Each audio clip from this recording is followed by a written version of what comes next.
Hey everyone, welcome to Metal Arts Guild of Georgia. We're just getting set up here.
Hey Joan, Uh-huh. I've made you co-host. I'm just waiting for Susan and Danny. She's trying to get in, so Oh, she's should- on. let's see. Okay. Okay. Here she is. Yep.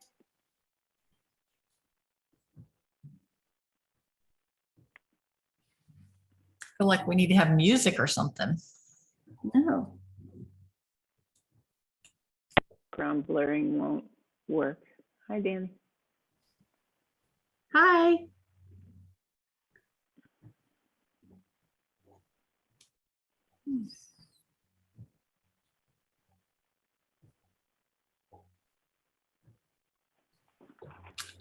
Can anyone hear me? Can. Yeah.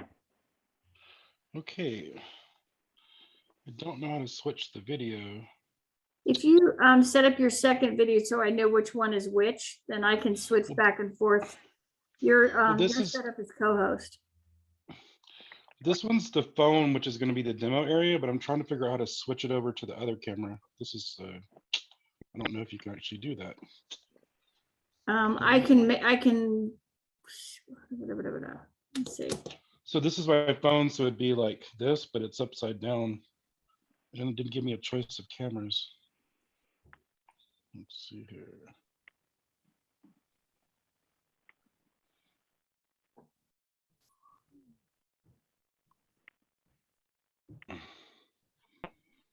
Okay.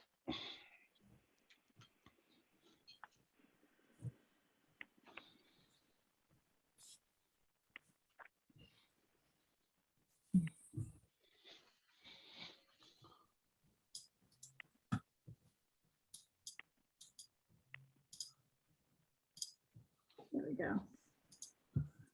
Okay, how does that look? It looks good. That looks awesome. Let me see if I'm going to be hammering if I'm going to hit my phone. Okay. I can move it a little bit here.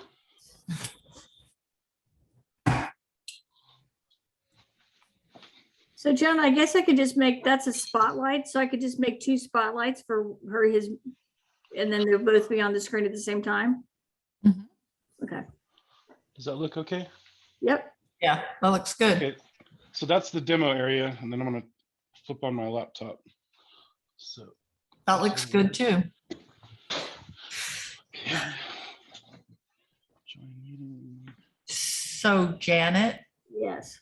in about 5 minutes, can you go live on MAG Facebook for just a little bit? Yeah.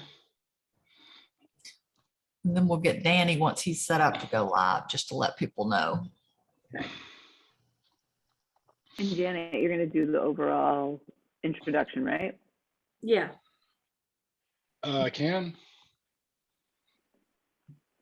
We're just gonna wing it. I've never done this, so it'll be fun. Yep. 6, 8, 6, 3, 3.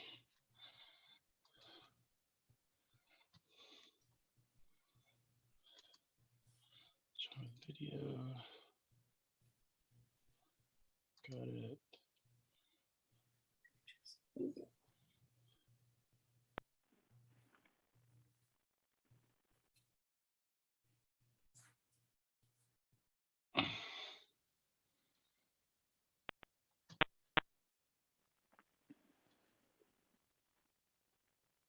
While we're waiting, can everybody type in the chat where you're from?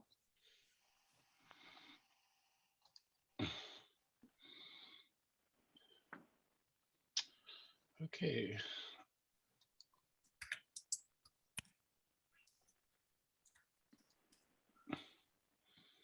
It's not letting me do this. Start video. Hold on a second Can here. you- Let's make Can you you, see me on this? Just says Danny Wade. here we go. Okay. And then let's go back over here.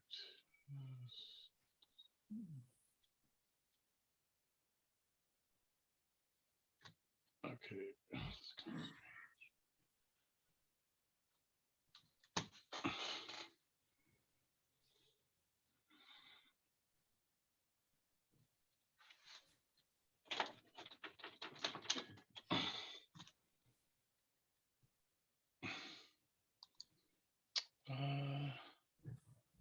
Video settings.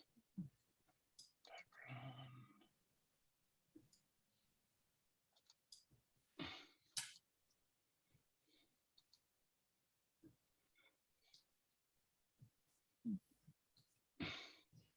Hey, everybody, we're getting ready to go live with Danny Wade. And I hope you guys are tuning in on Facebook. There's a free sip and saw hour-and-a-half class that's beginning to start live on Zoom. So check out our website, metalartsguildgeorgia.org, and you can find the link on there. But there's also one on our Facebook page.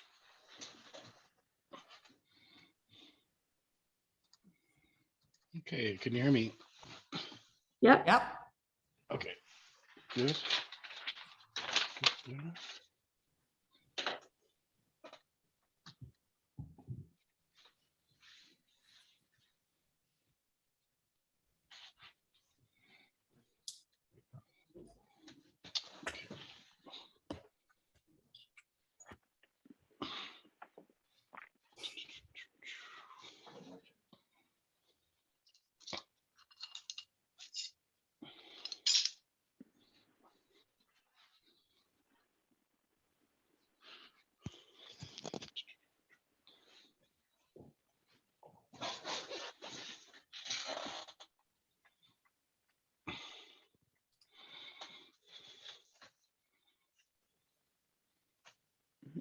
I guess I gotta get this.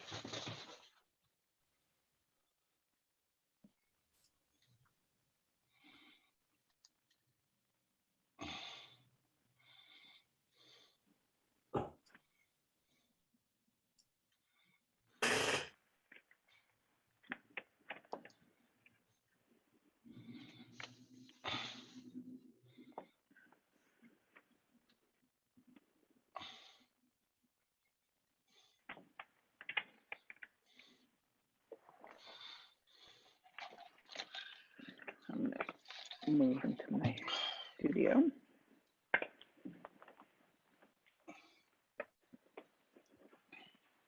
Still got about 5 minutes. So early birds. Thought there'd be more early birds in here because of the time change. Hey, everyone. While sleeping. Join us live on Facebook. What am I saying? We are live on Facebook. I hope you join us on Zoom. And there's a link on our Facebook page and also on the Metal Arts Guild of Georgia website.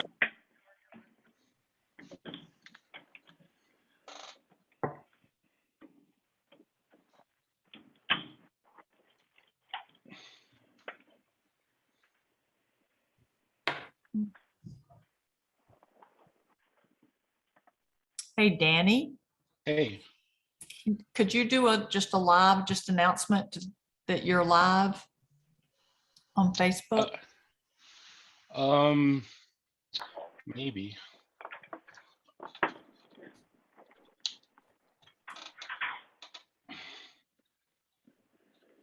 Let's see here.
Hey, Janet, Yeah.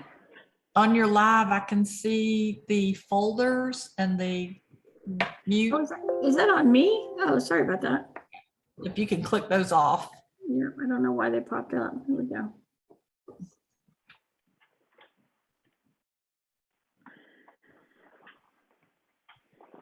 There you go. Yeah. Whoop, popping up again. It is? Okay, now it's down.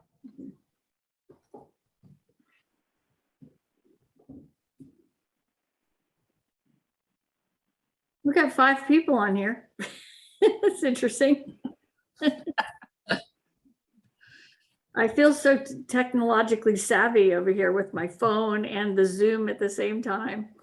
There you go. Yeah. We've got 38 people on Zoom, 30, yeah.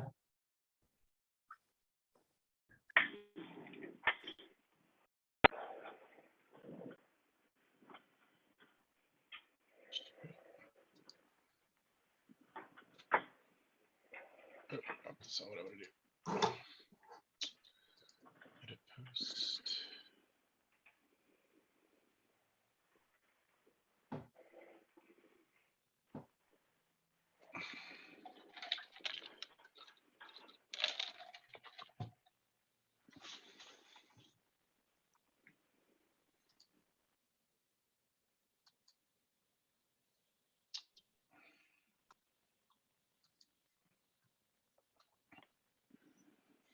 Try that again.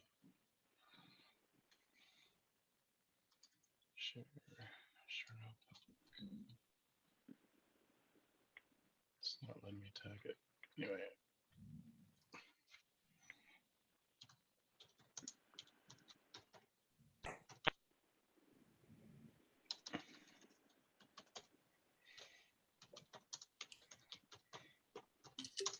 Y'all getting any weather out there in Georgia?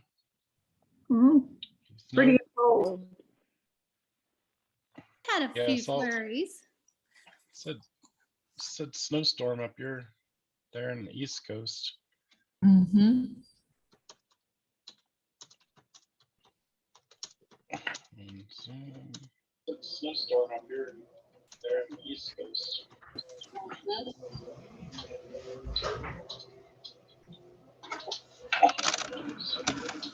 Snowstorm up here, there in the East Coast.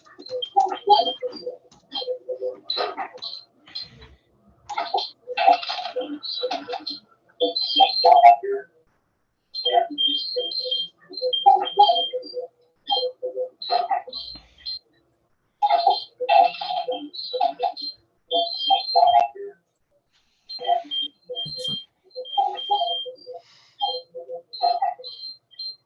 Getting feedback.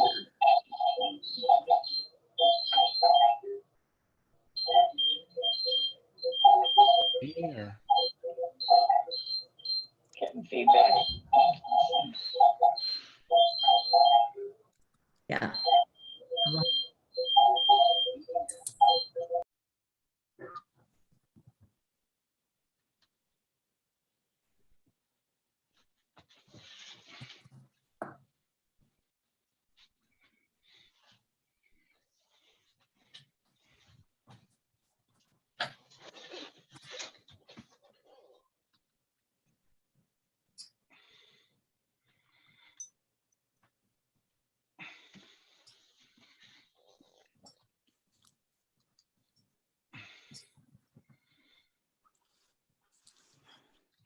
It's a lot going on digitally. I've got this really nice camera, but I couldn't get it to connect up. So, but my phone camera is pretty good. So I think that'll be a good angle on the demo part. Hey everybody, I know there's how many people are here? We've A got Okay. we've got 65 on Facebook or 65 on Zoom and a few on Facebook, and I think we're ready to roll, right? Yeah, we're actually late. It's 2:02 my time, or sorry, 4:02. So you guys are Eastern, so it's 4:02 over there, and looks like we got some California people in.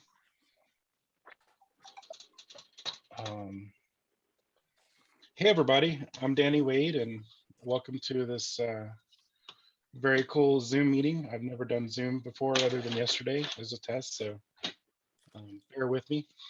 I think I got all the digital part set up. Do you guys want to talk about the class first, or just jump into tips and tricks? What would you guys like to do to hear about? Anybody? I can't hear anyone. Janet, you're muted. Can you hear me? Can we talk about classes? Sure, we can talk about it.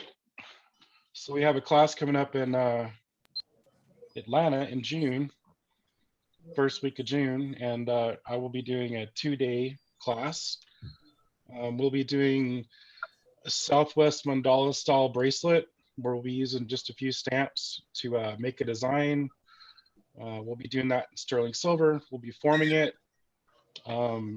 You know, the first day will be a lot of technique and getting people back into stamping. I know some people don't stamp, or some people are, you know, a little rusty at doing it because you're not doing it all the time. So that is, what dates are those? Is the 6th and 7th? Yes. Right.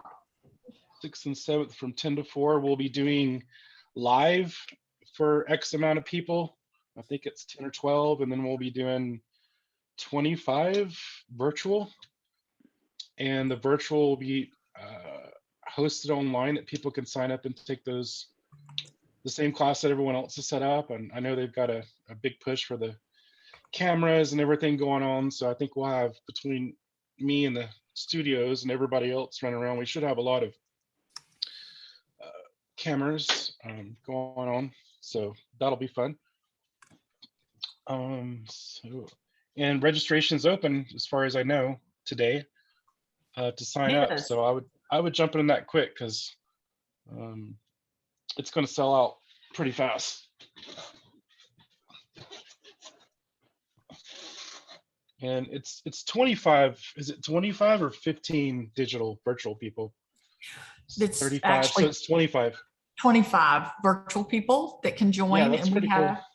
we have a virtual assistant that will be helping the virtual people, and then there's a artist assistant that will be helping the live in studio people. So there'll be, you know, 2 different assistants helping and coordinating with Danny. So it should be an awesome event. We're looking forward to it. Yeah, am I the first one that's going to be doing that, virtual and live?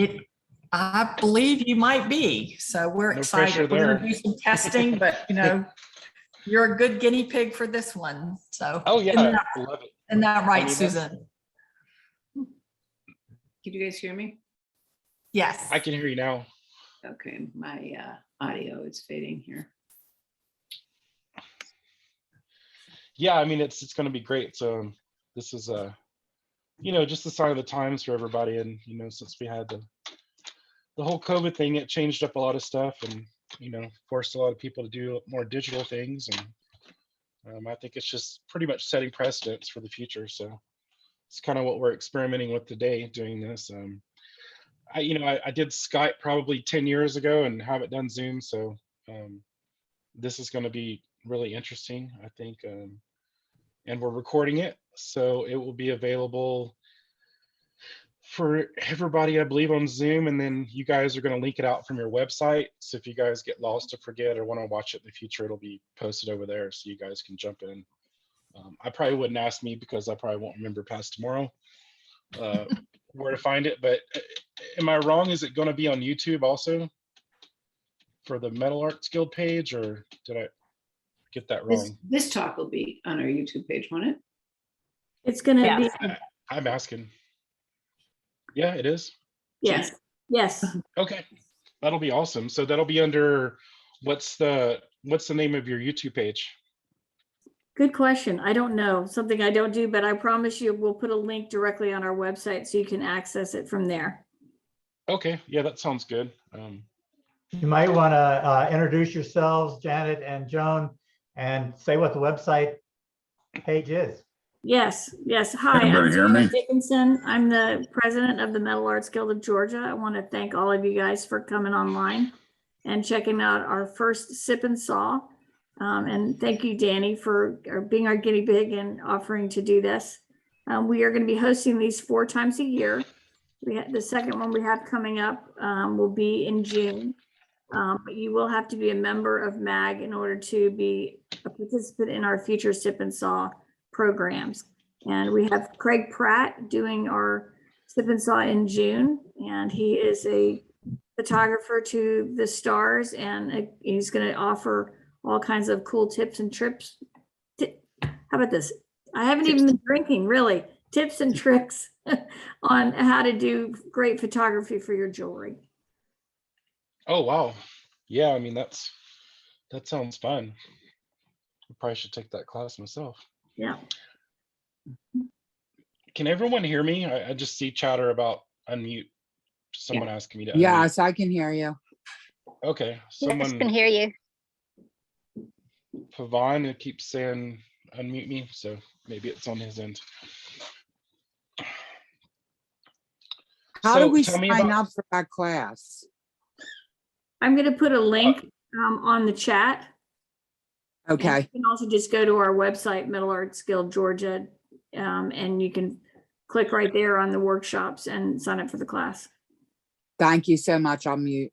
You're welcome. Sorry about I think just technical.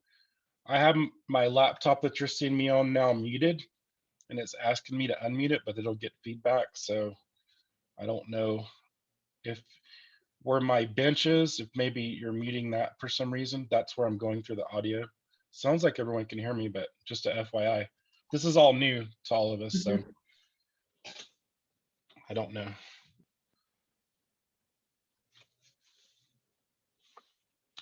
Okay, So tell me about the real quickly. Tell me about the membership fees. What do they run a year? It's only $50. It's the greatest Wow. deal. $50, and you get access to not only that, but you also get access. We're putting up a new online store. And so if you're a member of the Metal Arts Guild of Georgia, you will be able to post some of your jewelry for sale through our website. And we're going to take a small percentage of that and help you with, you'll be doing the fulfillment part, but we'll be handling Anybody hear me? your site. Hello? Oh, it's Paul Van Hahn. Can you hear me? I can't hear anything. Uh, I think it's your own computer. Like hit your volume button. or unmute.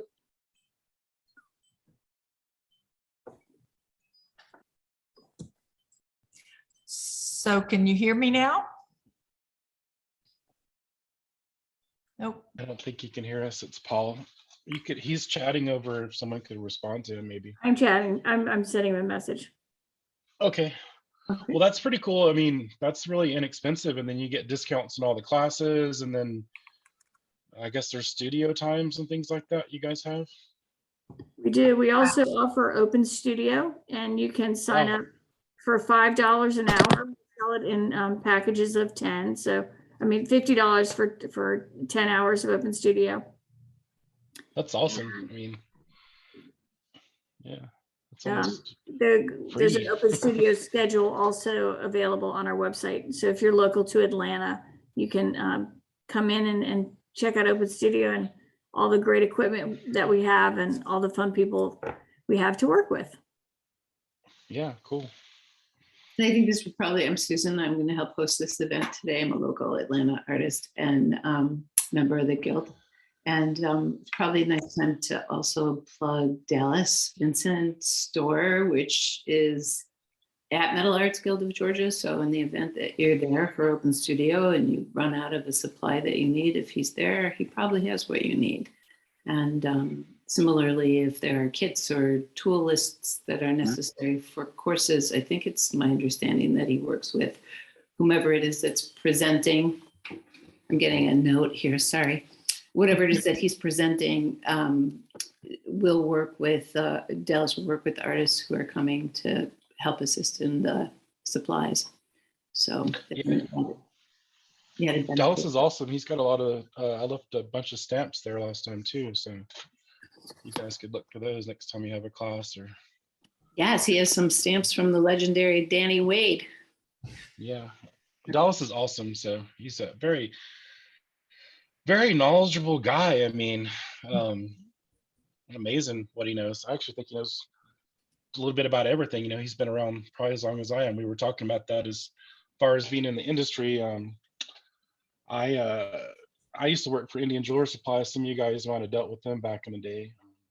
Started working for them back in, I think it's 2003. You know, worked there for about a year, and they asked me to if I would help them with their findings plant. So at the findings plant, they manufactured die struck components. We also had a casting shop in Gallup. This is in Albuquerque. So we made bezel cups, conchos, Everybody, I don't want to cones, see everybody. How do I Southwest style want to beads. go back? I put myself in the gallery view. Here we go. Thank you very much. Sorry. So we did a lot of different things. I think we manufactured 1,000 different products, and I sold to everybody and anybody that was any kind of a supply house, even some of the big dogs that are out here in New Mexico. So I was there about, I don't know, maybe about 6 months, and we had an entire machine shop in there. I mean, you know, granted, I was a bench jeweler. I came in with the repair side of it, did gold and stuff, but I hadn't done tool and die making. I'd say I was more of a backyard mechanic at that point.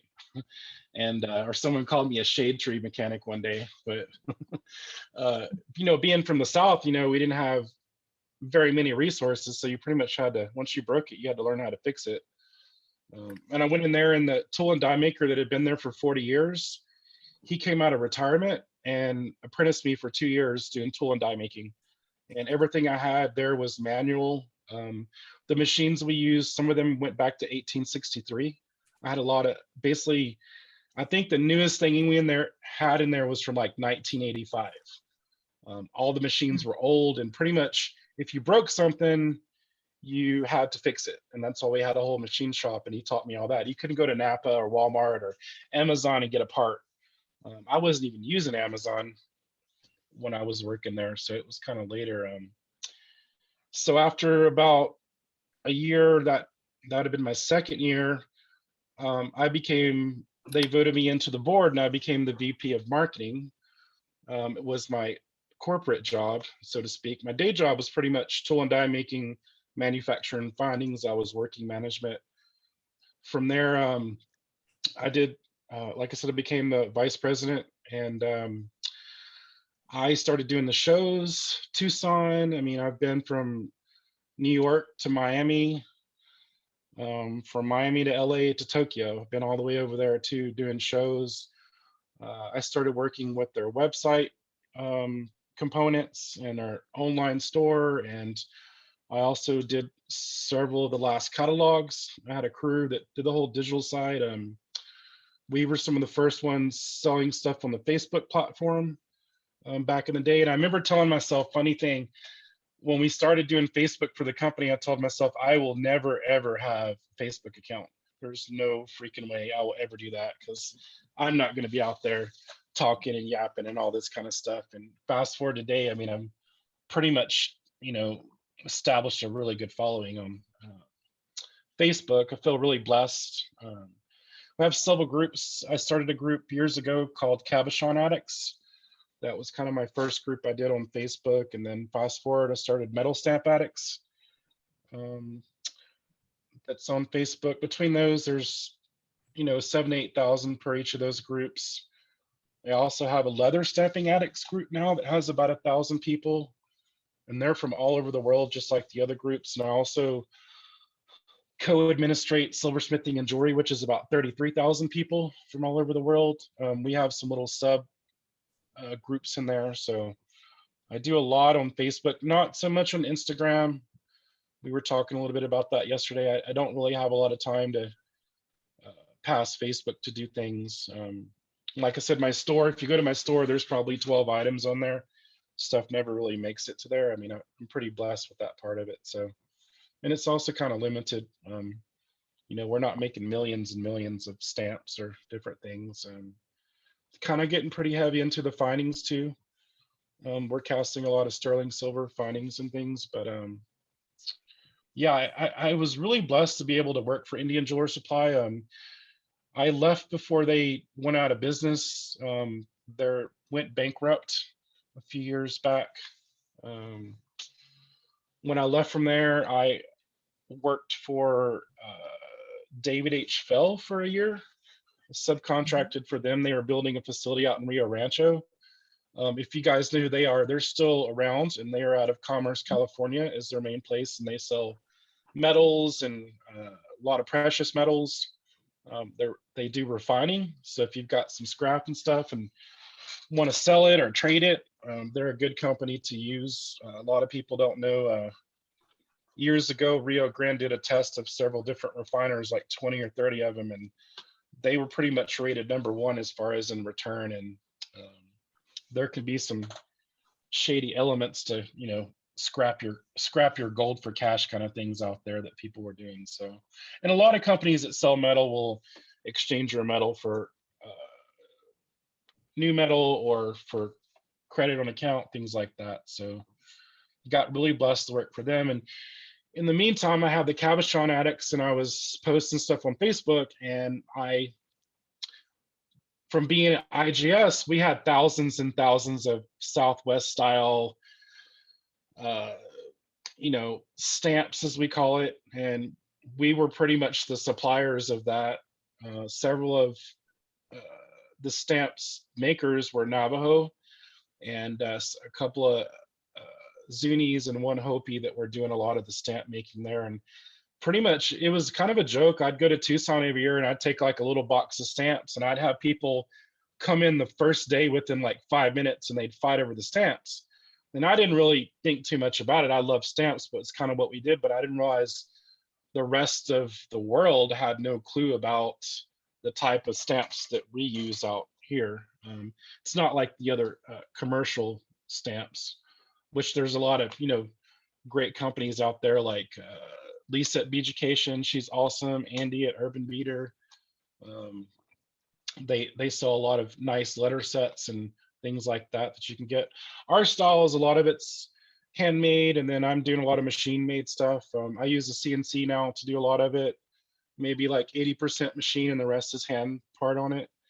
But we had, all these stamps. And so anyway, I was on Facebook, I would be making jewelry because I was kind of, before I went to David H. Fell and During, I mean, I did have that year that I was working with them, but people started asking me, Danny, where do you get these stamps? And I'm like, oh, well, you can get them at IGS or things like that. And IGS was kind of going under. So I kind of started making some stamps, and fast forward like 6 months, and I've got 800 new followers on the Facebook account that I said I never would have, in months, and then everyone's asking me every day, like, Danny, like, what kind of metal do you use? Like, how do you stamp? Like every single day. And meanwhile, I'm posting sales, which I could sell 1,000 stamps in a day, no problem. It was easy because I had this whole niche that people just didn't. A lot of people didn't even know who Indian Jeweler Supplier Thunderbird was. And Thunderbird would buy stamps from us, and they're the only people who had it. I mean, Santa Fe Jewelers had it too, but we supplied pretty much everybody. And so it got out of control. So I started Metal Stamp Addicts so everyone could talk to each other. I found a couple of other makers on the internet through customers, friends, and people like Dave Tarver, Israel. We got Kathy and Rachel that are on there, Hector Ortega, that sell stamps and make things on there. So that's turned out, fast forward now, is like almost 8,000 members in that group from all over the world. And we have a United Kingdom chapter and a Australian chapter of that too, which is crazy, And so I couldn't make enough stamps. So I got some friends that I used to work with that are Navajo to start making some of the stamps with me. And we pretty much dominated that sector for at least a couple of years before other people started coming into it. And, now fast forward today, I mean, I felt like, I've been really blessed to kind of open up that door to people. I think it was really limited before, and it's now there's probably 30, 40 stamp makers out there, which is great for everybody. I mean, people talk about competition, but the thing is there's so much demand and different things that people can make. I mean, I can tell you like the people that are in my group that make things, super talented people, very creative, and it's not just Southwest style stuff. I mean, we make everything from puppy paw prints to liners, all kinds of stuff. I mean, it's a lot of stuff going on, and I think stamping is a really good way for people that may have been beading. Maybe they're just kind of starting out with that or doing some wire wrapping, and they kind of want to get into silversmithing, so to speak, but maybe they're not soldering yet. So I feel like this is kind of like that logical progression where you can kind of get, you can see in my picture over there, I've got a sandbag, a steel block, some stamps, some metal. There's a hammer on the side, and you're pretty much in business. Danny, You can buy it. Go I'm ahead. sorry. No, No, go ahead. I just wondered if you were going to have some time today to show us a little bit about what you do to get people excited about your workshop and to find you online and create community with others that are interested in stamping. Like where I'm at on Facebook, or sorry. No. I wondered if you were going to demo for us some stamping today. Yeah, I am. Yeah, I've got the bench set up over there, and I've got a few things I'm going to do here in just a minute. So. Okay, great. I won't interrupt. Yeah, that's okay. Yeah, like I said, I mean, you can get just a small butane torch and a nail and jump into it. So let's see. Yeah, I thought we would talk about the hammer, a couple of stamp types. I'm going to show you how to use an ink pad to kind of work out some designs. We're going to do a tilt and tap, or some people call it rock and roll it, and show you how to use a little bit bigger stamp, and then take some questions. And that's kind of what I think that'll fill up pretty much the time because we're already 30 minutes in. So Yep, that sounds great. Sorry if I'm rambling. So let's jump over. I'm going to jump over to we'll just call it the bench, and we'll start talking about some tools. Is everybody chiming in where they're from? No? Yeah. Earlier, If you We're asking haven't said everybody where if you'll you're just- from, yeah. Yeah, in the chats, just let us know where you're from so we can see where everybody's from. All right.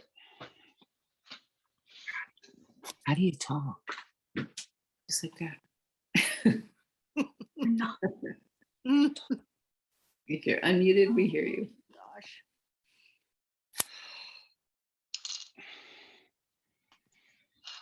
Okay, so I've got some stamps here. These are typical Southwest style Navajo. These are actually Navajo handmade. These are made out of rebar. These are very sought after. The aspects of the designs. I don't know, can you guys see that? Yeah. Sorry, I'm trying to use two different things at once. So these are some border stamps that I'm gonna stamp with a little bit. These are made out of rebar. They're actually, people think that rebar is kind of cheap. It is cheaper than tool steel, but you'd be surprised how long these last, and they'll take the tips and water harden them a little bit. You can get them a little bit hard. And like I said, if you look at the patterns on the rebar, you can tell the difference. This is a higher grade rebar than the one in the center based on the way the lines go. The ones with the X's are the ones that have the highest amount of carbon, which is things like they'd use in bridges and stuff. So for structural things, but this is pretty much things they could find locally. There's one here. This is a valve stem stamp. This is out of a motor out of probably a Harley Davidson or a Honda. They use ones out of cars too. These are super alloys. Obviously, they're in your engine. People don't know what your valves are. The valves move up and down inside your motor, make combustion. So these things they're very tough and kind of hard to get because you pretty much have to go to a rebuild shop to get them. These kind of came later. And then fast forward some of the stuff that I do, a lot of tool makers were using tool steel. So this stuff is bulletproof. You could pretty much put this in a press. It's hardened and tempered to where it's not too brittle. So people don't harden their stamps correctly and temper them. They can be brittle and chip off and can be dangerous in a press. But these are tempered back to about 52 Rockwell. And I've just got some, can you see that? It's kind of some hearts and a flower. These are kind of some of the designs we'll be using in the class for the mandala side of it too. And I'll also have like probably 2,000 or 3,000 stamps there on hand for the first day when we're practicing, so to speak, and for people to use to play with. And then the next day we'll move into a specific set of stamps that I make for the class to use. So, another cool thing is, here's a tip, is you can use, I like to use this Archival ink brand, or there's another brand called StayZone. And I think you can get these at, obviously Michael's. online, Amazon, but Michael's, and I think the StayZone you can get at Walmart. Pretty much you probably can get off of Amazon. I like this better because it's acid free.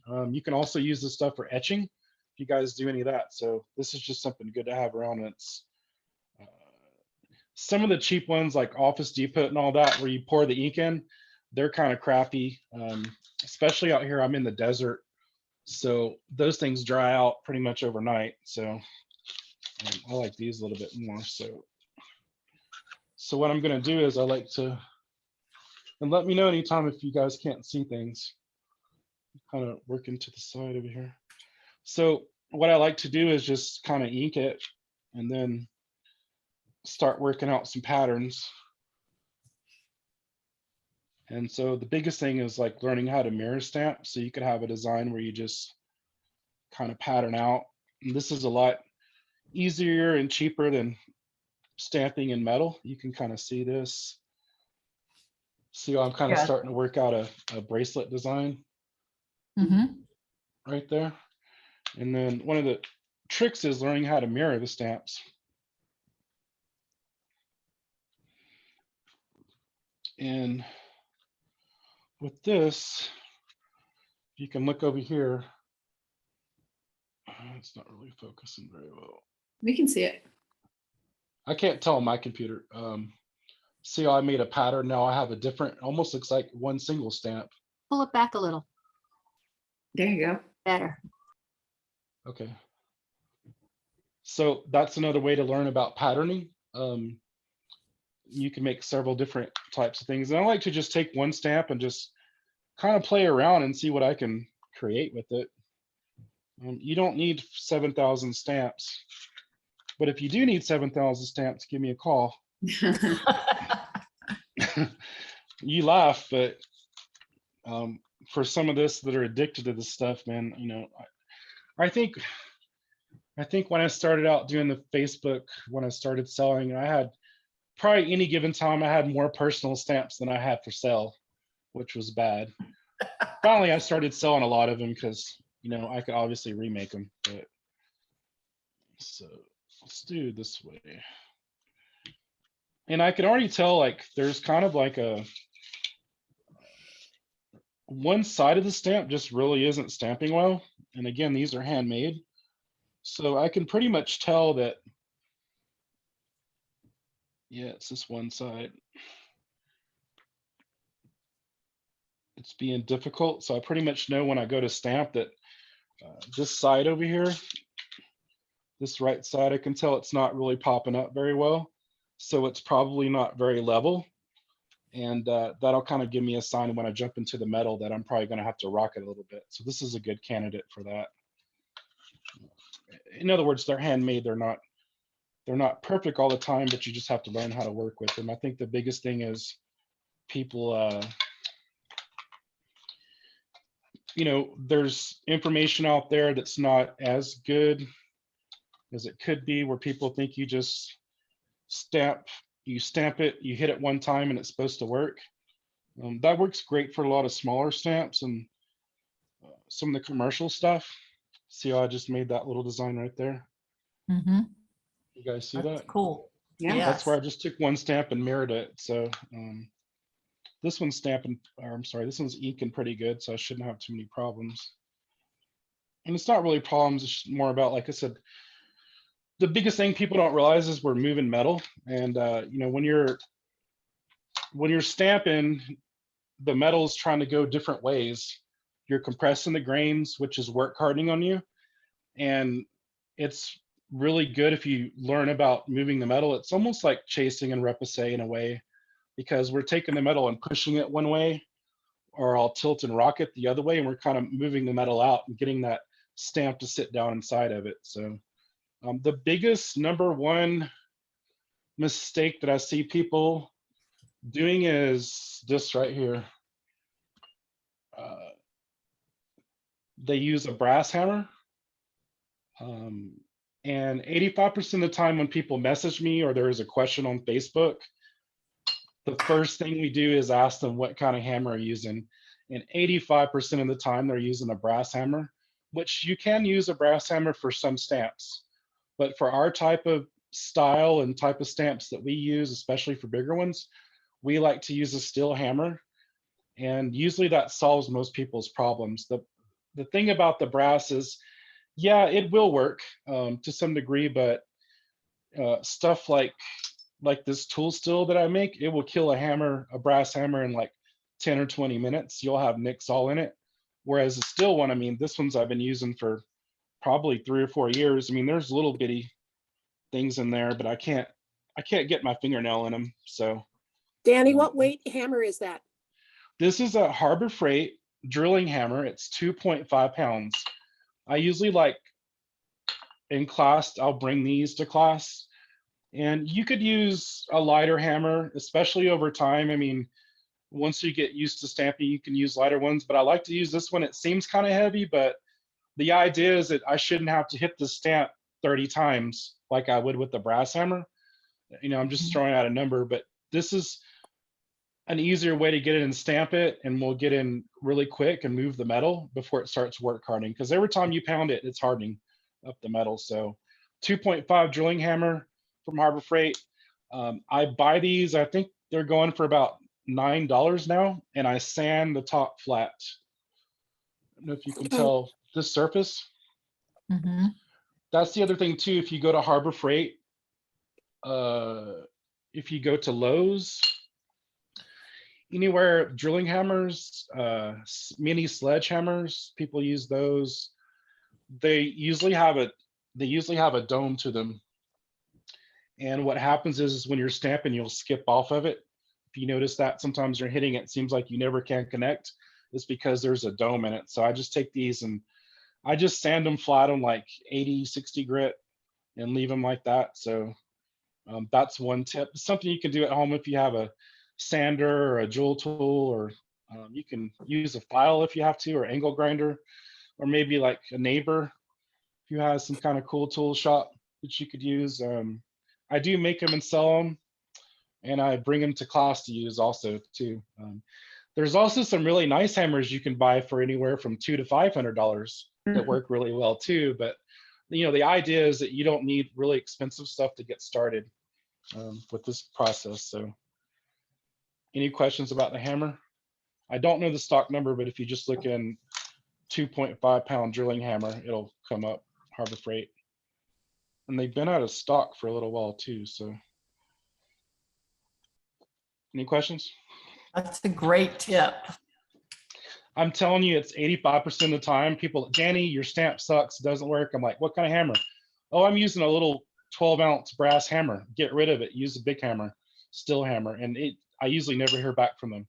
So unless it's something to do with the technique. The gauge metal, everyone says, what gauge metal do you use? It depends on the stamp. It depends on what I'm making. The thicker, the better for us. People look at it like, well, it's really expensive, the thicker you go. But the thing is, you're going to be more successful with stamping. I mean, it's not like we're making tacos or anything. We're making jewelry, so it does cost money to use precious metals. And now, I mean, metals are expensive. Even copper is not cheap anymore.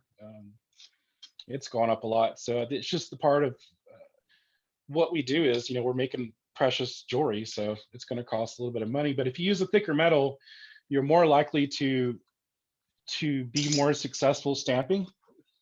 So that'd be the second thing. Is today I think I'm using, this is 16 gauge. That's what I'm using today. And let's see here, let's jump into that. But hammer. So, and I see it all the time. And like I said, I know there's some people that argue, say I use my brass hammer all the time. That's great. But, if you're getting ghost impressions or not getting deep enough stamping, it's also easier to use a steel hammer. Like I said, it's just, it's not ideal. It can be used. Like I said, I could pick up a rock and stamp with it. I've done it so much. I could use a little small hammer, like when you'd put in like nails in a wall, like a 12-ounce. I could do that fine, but it's a lot easier and quicker. And in the class, what we're going to be teaching a lot is how to do those techniques with hammering. And I won't cover too much of it now, but basically it's a confidence course the first day to get you comfortable with stamping, and then the next day it's just focusing on your design. So I pretty much cover that. So and I've been teaching this around the country, stamping and showing everybody how to do it. So I'm just going to eyeball it here. I like to start out from the center. Danny, one more question. What are all Sure. your layers there? I know you have the sandbag, and then is it a Oh, piece of wood? I'm on a stump. Okay. That's a good question. Do you have to have a stump for stamping? No, you don't. It's just something that I use. My stump is actually about waist high. A lot of people use lower ones and sit down in chairs and kind of hunch over, but this one I can stand up. You can't see me, but I can stand up on this or sit down. I have like a high chair.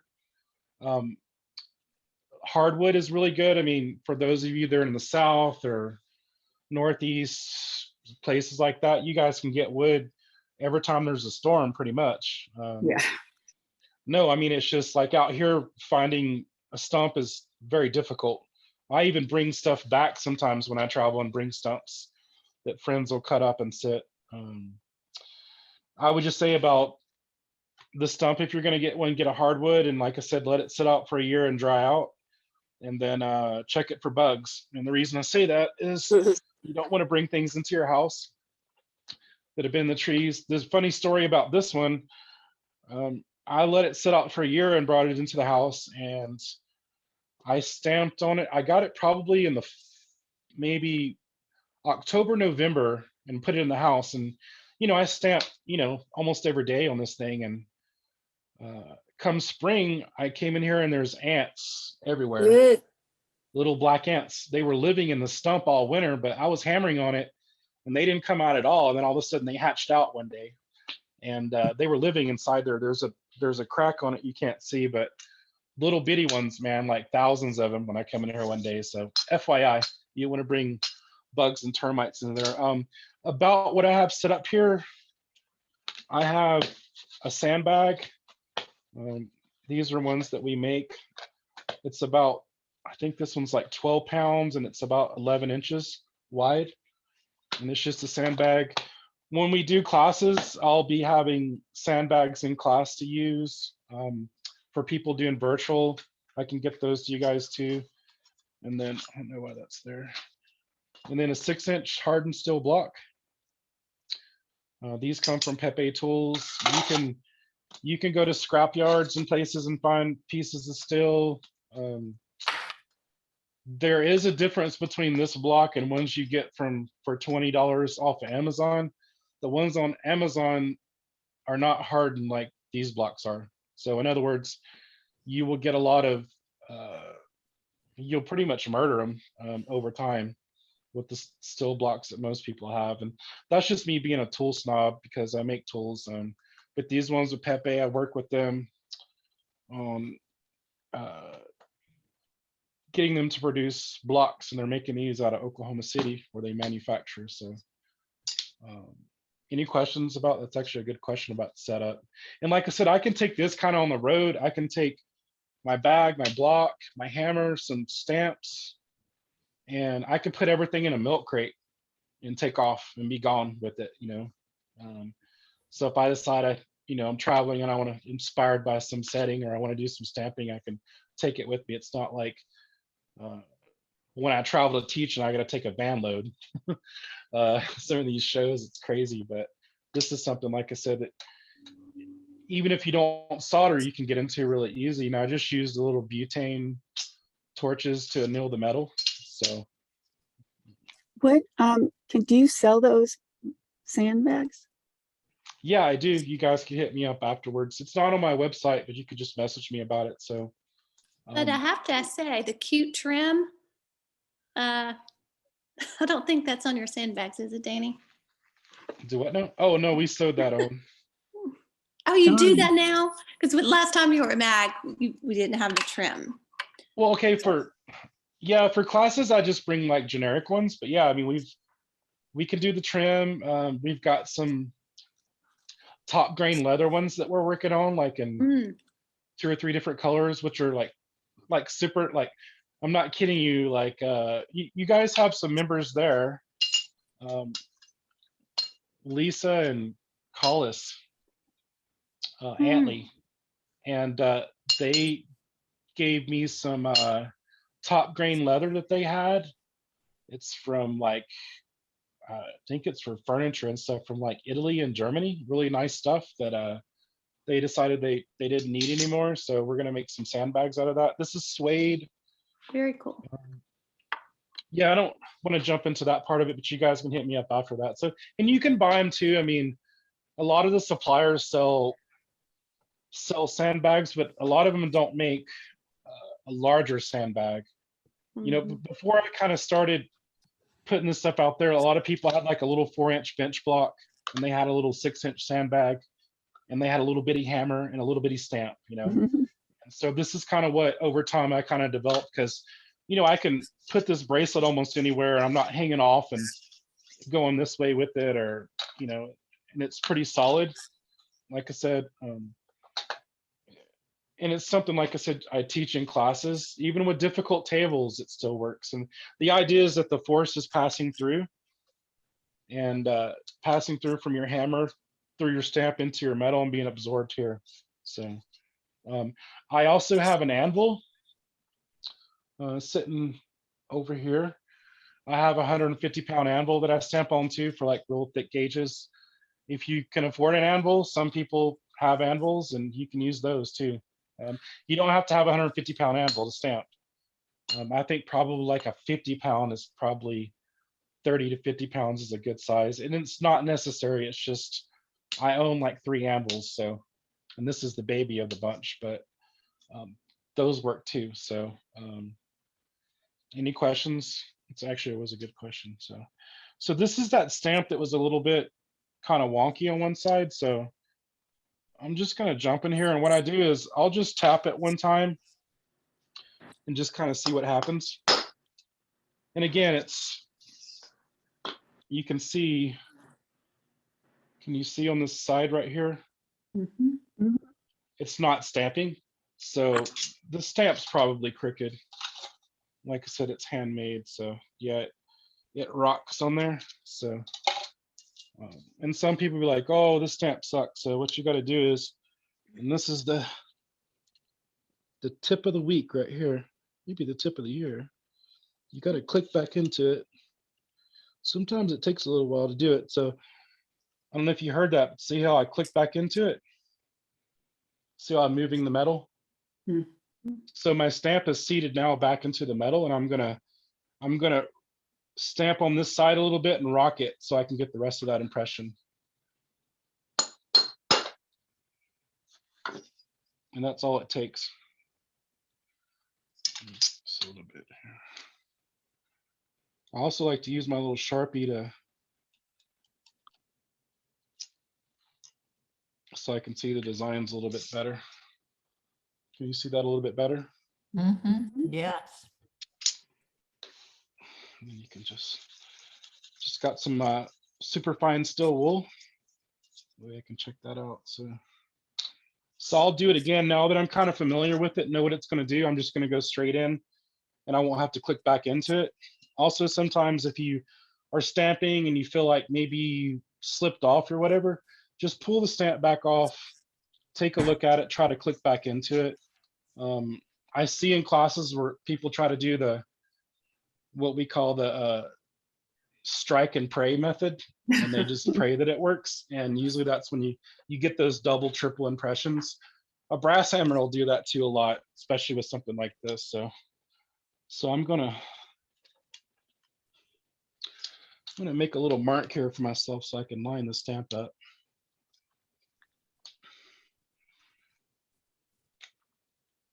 Or I could go off the center line too. Sometimes with stamps, I'll make a little mark where I think the center of that stamp is pretty much visually, so I can line it up. And we'll cover a lot more layout and techniques in the class.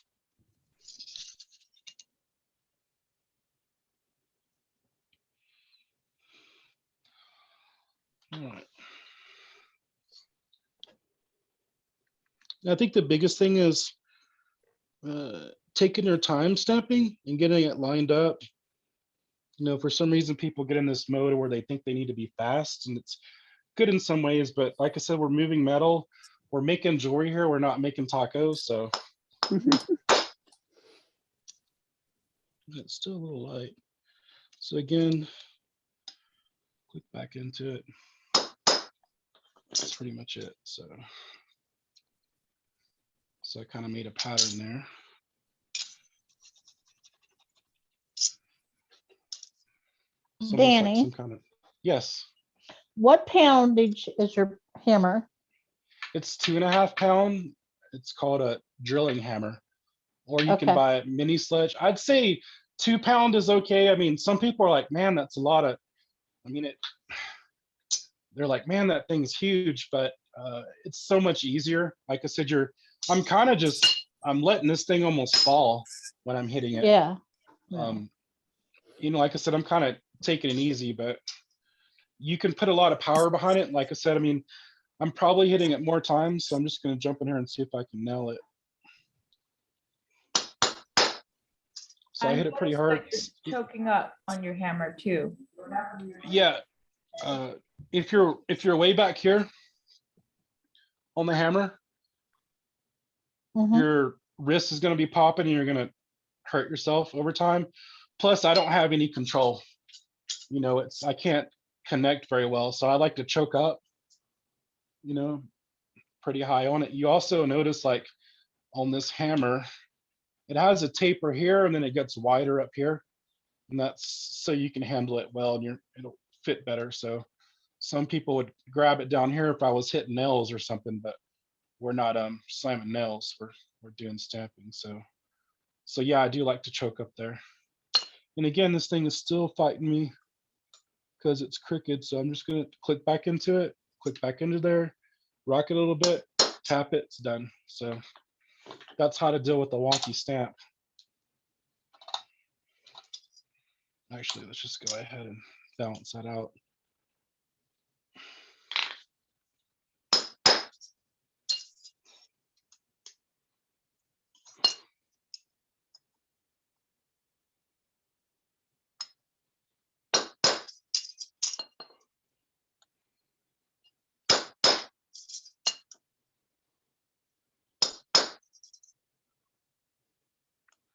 And if you'll notice, once I get comfortable with it, I'm just kind of still working the metal, but I'll never take it out of my hand when I'm stamping the stamp, because I've kind of got my kind of reflex or muscle memory on where I'm located on the stamps. You'll also notice like how my fingers are, how I'm holding it. I'm using, at the tip here is my middle finger, and I use that to kind of rock on the block, kind of give me a pivot if I need to. And I'm using the base of my hand also too, is to hold it down. You don't want to be way up here in the air trying to hold it from the top. So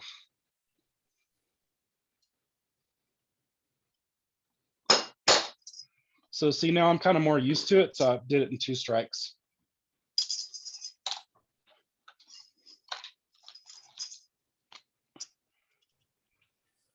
And this stamp is actually, the way it's made, it's not as balanced. But again, it's handmade. And we're just eyeballing it. I thought I had a bigger Sharpie.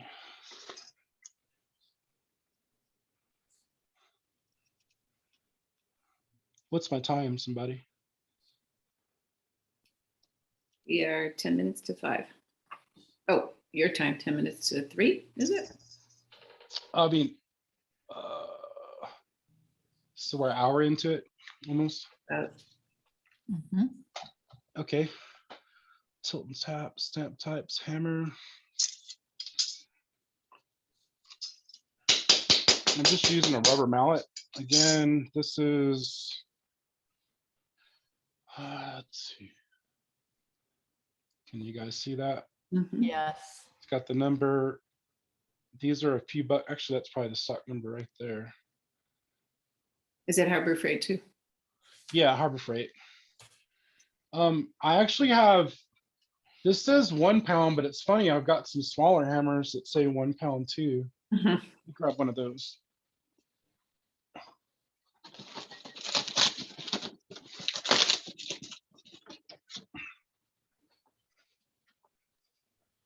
Does it say it would?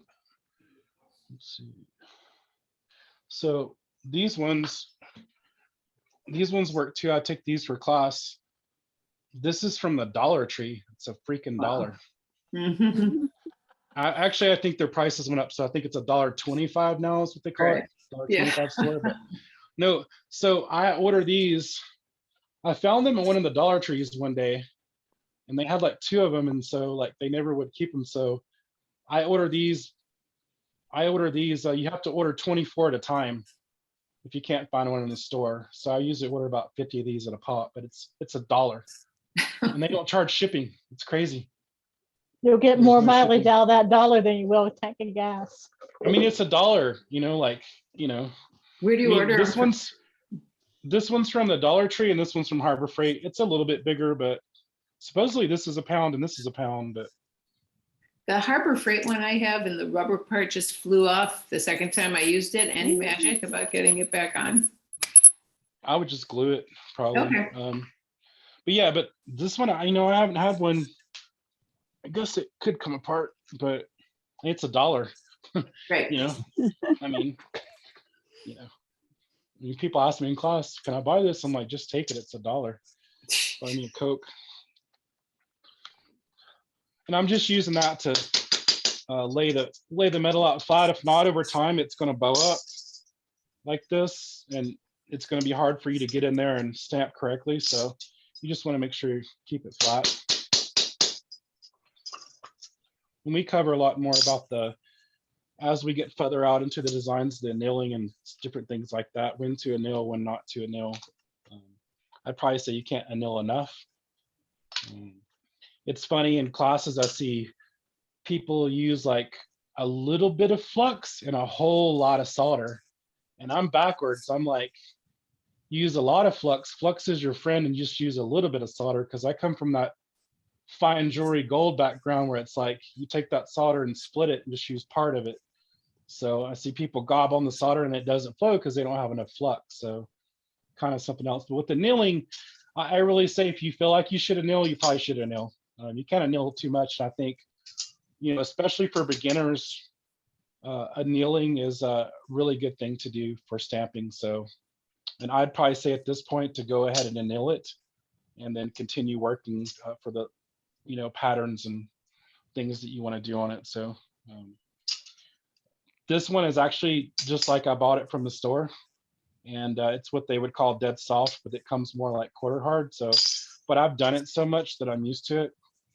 Now, if it was something that I normally do, like a 12 gauge, 14 gauge, stuff like that, I would anneal it to begin with, and then anneal as needed. But that's part of the class too, is the confidence part of getting over that. I think a lot of people are they've got stamps, they've tried stamps, they're not successful with it, and they kind of put them back on the shelf, or maybe they blame the maker, or maybe they just know they don't get it. And so that's part of what I'm trying to do here today, and more developing it in classes for people to be successful, because you should be worried about what you're going to design and make, and not how to stamp. And I think it's been kind of taboo. Some people see us out there doing it, like, how do they do that? It's not that hard. I think the patterning and design process is where you see the artist side of people come out. So especially in the Southwest with geometric designs, from all across the world. I mean, there's South American, there's Tibetan, there's all kinds of different iconoclasts that we know, Celtic stuff. I mean, it's patterning too, different things like that. So we did the hammer, we did the stamp types, ink pad, tilt and check. You guys want to take some questions? Sure. On something maybe, or that's about all I had for doing some of the demoing. Can I ask a question? Got 30 minutes. Before we go to chat, when we were talking yesterday about people who are new to stamping, is there a relationship that's pretty direct when you were patterning with the ink pad and you were recognizing the stamp, what do we want to call it, how it was handmade and perfect, and that you had to learn how to rock your stamp to get the full imprint? Does it relate to how, when you stamp it on paper, is it similar to how you move your hand when you're moving the metal too? Yeah, I'd say it's pretty similar. I mean, I've got a thicker pad. If you do it on just a sheet of paper, it's not going to work on as well. But yeah, there is a correlation, because like I said, I can see. Let's go back over that again. Let's see, is it this one? Just in terms of developing that muscle memory and an awareness, like for someone who can't even get the 925, like I was saying yesterday. I mean, are you using a brass hammer? Be honest with me. I do. I have it right here. I could show it to you. And I have a bunch of your stamps, and it's just like, I don't know how to use them. I bought them before. Yeah, I'd say for a 925 stamp, get you like a, let's see, maybe one of these, 16 ounce. Okay. It's using it, or 24 ounce. I'd probably say this one. Okay. And the 2.5 pounds overkill, you'll probably crush through whatever you're doing. Right. They're very small. And is it an inside shank, a bent shank, or is it a straight shank? 925. Both. Yeah, if you're probably just the hammer's the part of it, and then you're ghosting it if you try to hit it a couple of times. Probably. I mean, that's what I'm going to assume, is try to use the still hammer next time, and then it's some kind of block underneath. Yeah, I have that. Bench block or something like that would be the other thing. Like I said, there's people that use blocks with leather underneath them, rubber underneath them. There's different things. This is just kind of what I do. Is it the only way to go? No. I mean, there's different ways to go. This is this is Harbor Freight. I think these are about the same. 16. I think you can buy a whole set of these for like $20-$30, like 4 or 5 of them. That's great. 16 ounce ball peen. And then I just cut the handle off of it. Yeah. They usually come a lot longer, but this is because I'm using it. This is my stamping hammer. Let's see how I've cut it. Yeah. And then I saved this part as a dowel to use to flatten out stuff on conchos and things. But like I said, I have a couple of different, I call them shorties, but a couple of different ones where I've cut the handles off. So otherwise, when you're you're choking up and you're hitting, that handle is going to hit the back part of your arm, back here. Yeah. Sorry. This part of your arm, it's going to hit back there and stuff. So Hey, I Jane, have a question as well. go You ahead. said that not everything is on your website. So I have next to occasionally- nothing on my website. It's kind of useless, to be honest. I know. So how do we purchase stamps from you?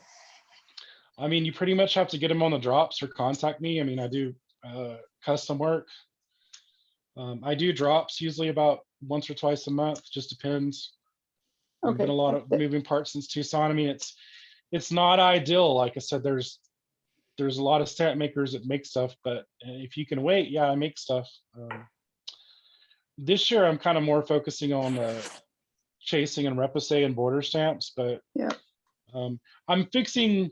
I won't say when, but I've got a lot of handmade stamps that I'm going to be dropping. So I would Okay. probably say Aprilish. Okay, I and have, you dropped them on Facebook, right? yeah, I mean, I'm trying to get better and share with Instagram, as bad as that sounds. I mean, it sounds awful. I'm like, don't go to my website, don't go to Instagram, but it's just the truth. I mean, I'm really That's okay. blessed, but I did it's see really your last limited. one. I did see your last one on Facebook. I was just wondering. Okay. Yeah, and usually what I do with the runs, like the last thing I did was a Thunderbird, and I did a lot of them, and I just basically, like, I'll do it one of two ways. I'll drop some out and say I've got this many, and if it keeps going, I'll make more of them. Okay. Or I got just it. say me, and then I use that to make orders. But the biggest thing is you have to wait a little bit. So I'm not Amazon, so That's fine. I'll just watch you. I'll stalk you. yeah. And like I said, I never get past that to put it on the internet. You know, a lot of these, like this is a $20 stamp. By the time I stamp it, write a description, take a picture, put it on the internet for $20, it's it's I almost totally useless. understand. I understand. And Thank you. it's gone. So it's like I usually do bundles and stuff, but again, there's a lot of other people making stamps too. But if you can wait on me, yeah, I mean, I'd love to have your business and stuff. And I think more like the kits with the mandala kits and stuff. I mean, that's something that I offer in the class. It's kind of a little bit exclusive, but you can get them. And like I said, if any of you guys are going to take the virtual classes, just if you need sandbags or whatever recommendations, I'd say it's best to message me on Facebook. So, Thank you. so back to a previous question about, you were asking me about developing this, Susan, I think. Yeah, just the hand familiarity. Yeah. So what, when I was stamping, maybe I was moving a little fast. Oh, this is the wrong stamp. So when I'm eking on it, well, that one went perfect. Yeah. So I'm already used to it. So it's still kind of light on this one side. Right. And I noticed that as I was stamping, or eking, should I say. See, it did it again. It's kind of light right there. And obviously I can hold a straight edge up to it here, and I can see daylight coming through it on one side of it. So it's on this side of the stamp.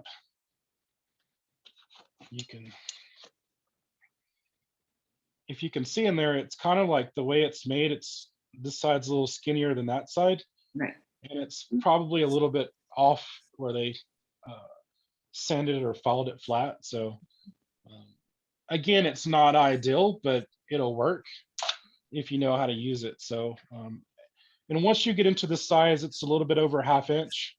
Once you get up to the 1/2 inch mark and over, especially with wider borders or 1 inch stamps, there's no way you can hit it straight down and make it work. I don't care what you do. You're going to have to rock it and move that metal to get the impression to sink in there. Okay. So when I was inking it, I started noticing a pattern to it, that it was fairly consistent on the side. And then when I went into the metal, same thing, I was having to take it and rock it to get this side of the stamp to work. So it does work. Like I said, again, we're moving metal, and I think that's where people don't understand, the kind of, I'm kind of nerdy on the physics side of things, but we're just pushing that metal down a little bit on that side. So, and like I said, if you notice when I did this one, then I just did all those in like, less than a minute because I got used to handling it and the way it was striking. And that's why I'll keep it in my hand and finish all those patterns. If you stamp this once and then go walk off and take a phone call or come back the next day and come back there, you're going to keep being kind of inconsistent. So I like to just do it right then and there when I'm stamping. That makes sense. Yeah. But it took me 2 or 3 strikes to get used to it in the metal. And like I said, I identified it over here. So, and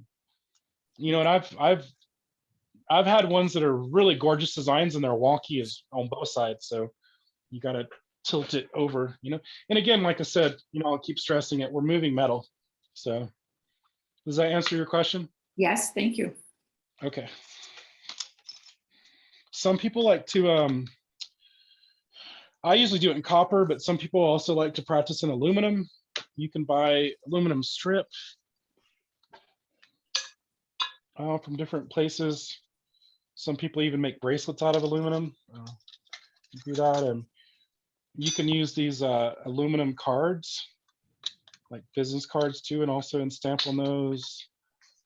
Some people use I think it's like the duct tape. It's like an aluminum for flashing and stuff, or HVAC stuff to practice on.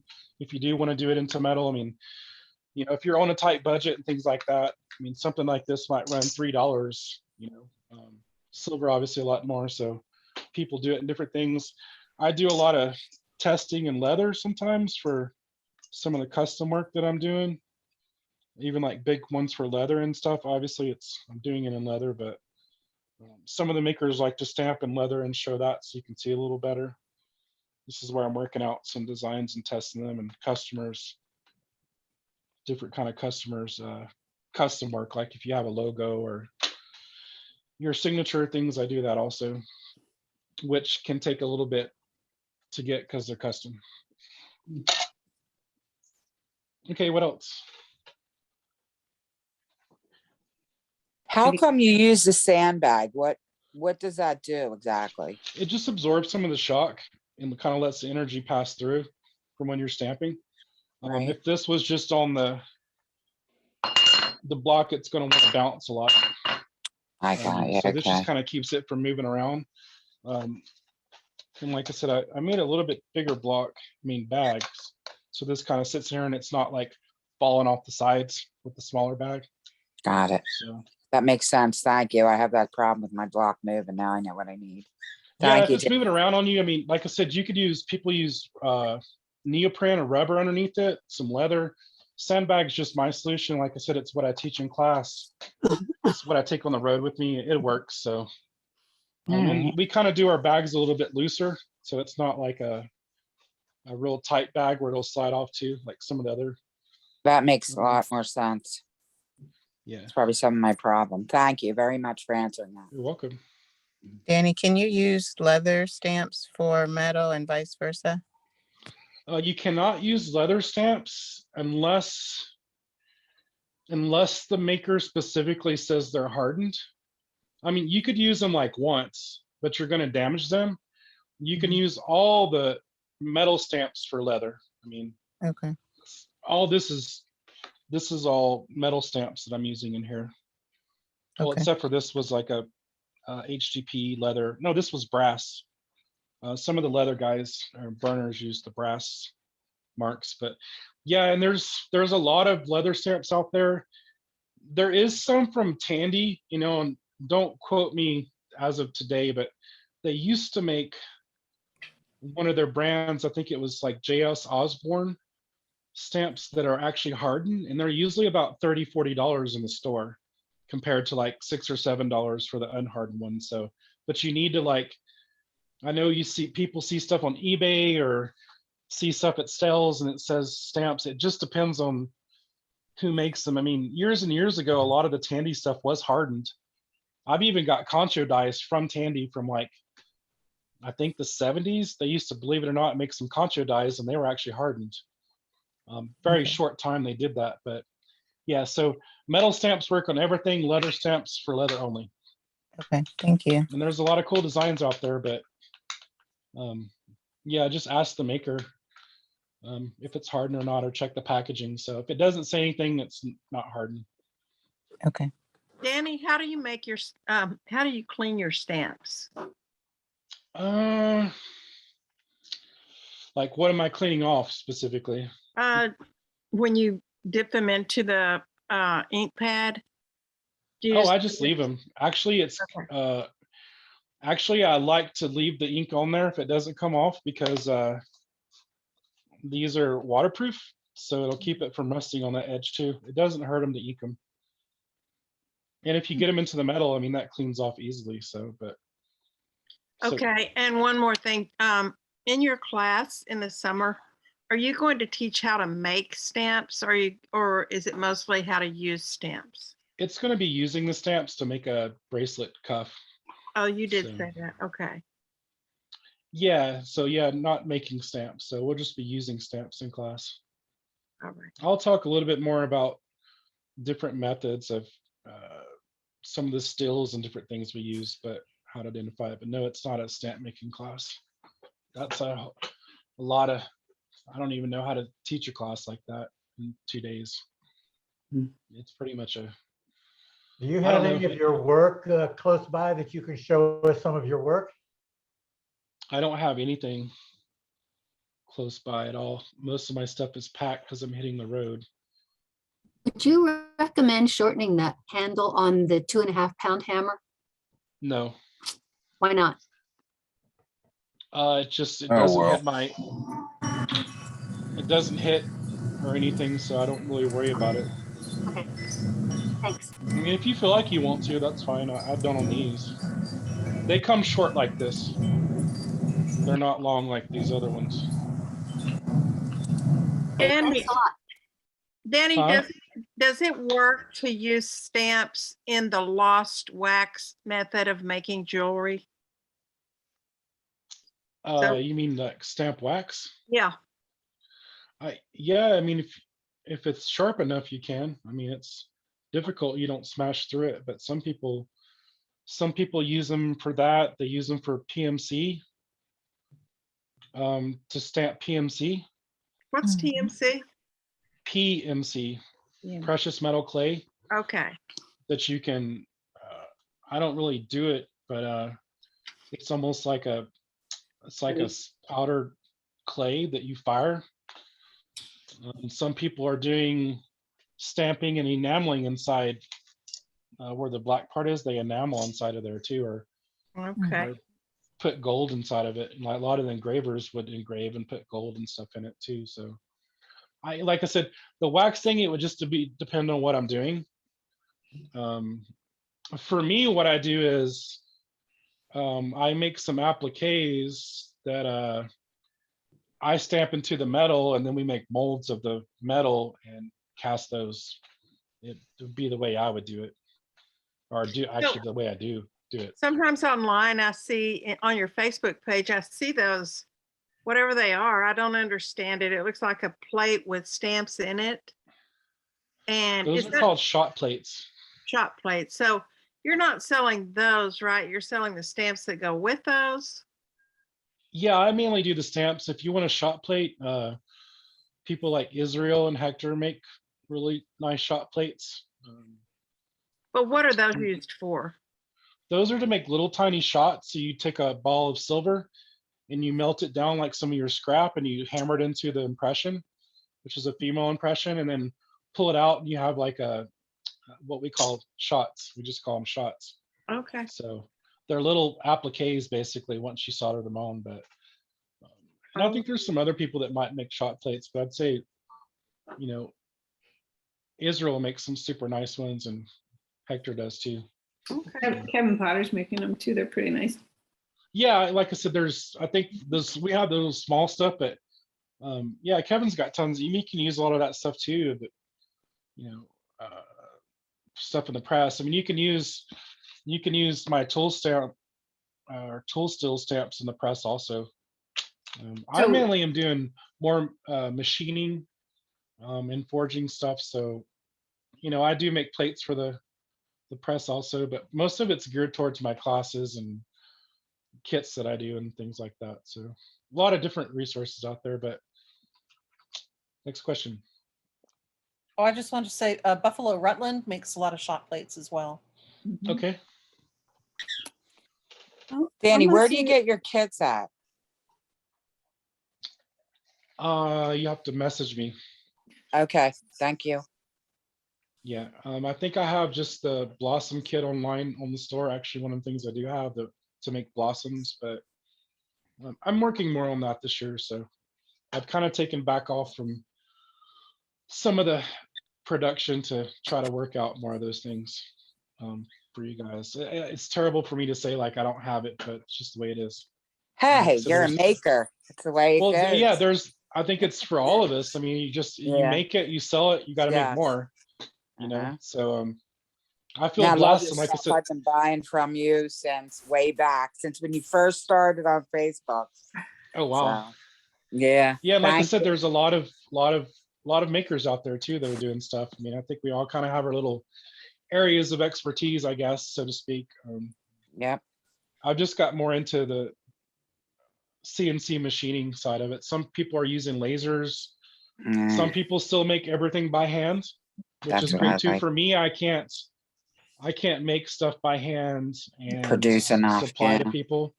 I Right. mean, you can make X amount per week, but the CNC has opened up a lot of doors to make things, and it's really consistent. And I can, like I said, I still hand forge it. And like I said, most of my what I call the robot work is about 80%, and the rest of it I finish off by hand. I still cut and saw and sand. I probably grind every day on belt sanders. I mean, it's still do all that stuff, but just for me, and it's easier. Like I said, if I'm gonna make 300 or something, I mean, I'll be honest with you, you Yeah. won't see someone who hand makes stamps like exclusively make 300 or 400 of them. No. You'll lose your mind. And I've done it. Trust me, I'm the first guy probably Oh, doing it. I've done a lot of At that some kind of point, you're stuff just myself. like, I've got 280 more to go. This sucks. So I know what you mean. Trust me, I Yeah. know. If I could make one stamp and sell it for $1,000, it'd be a different story. But I got just, you. Can't. trying to share with everybody too, and it helps, keep the costs affordable too.